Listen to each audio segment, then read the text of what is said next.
നമസ്കാരം. M+ ന്യൂസിലേക്ക് സ്വാഗതം. പുൽപ്പള്ളി കൃപാലയ സ്പെഷ്യൽ സ്കൂളിന്റെ രജത ജൂബിലി ആഘോഷങ്ങൾക്ക് തുടക്കമായി. വിദ്യാർത്ഥികളും അധ്യാപകരും ഉൾപ്പെടെ 25 പേർ ചേർന്ന് ആലപിച്ച ജൂബിലി ഗാനത്തോടെയാണ് ആഘോഷ പരിപാടികൾ ആരംഭിച്ചത്.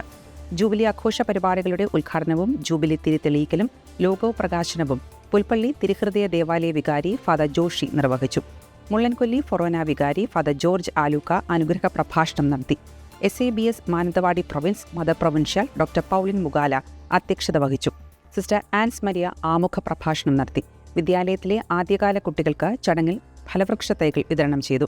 രജത ജൂബിലി ആഘോഷങ്ങളോടനുബന്ധിച്ച് നിർധനരായ ഒരു കുടുംബത്തിന് വീട് വെച്ച് നൽകുന്നതുൾപ്പെടെ നിരവധി പ്രവർത്തനങ്ങൾ കൃപാലയ സ്കൂളിന്റെ നേതൃത്വത്തിൽ നടക്കും. വീട് വെക്കുന്നതിനുള്ള തുക സമാഹരണത്തിനായി കുട്ടികൾക്ക് കുടുക്കകൾ വിതരണം ചെയ്തു. 2001 ആരംഭിച്ച സ്കൂൾ ഭിന്നശേഷി വിഭാഗക്കാരായ ഒട്ടനവധി കുട്ടികൾക്ക് ഒരാശ്രയമാണ്. മികച്ച പ്രവർത്തനത്തിന് സംസ്ഥാന സർക്കാരിൻ്റേതുൾപ്പെടെ ഒട്ടേറെ പുരസ്കാരങ്ങളും സ്കൂളിനെ തേടിയെത്തിയിട്ടുണ്ട്.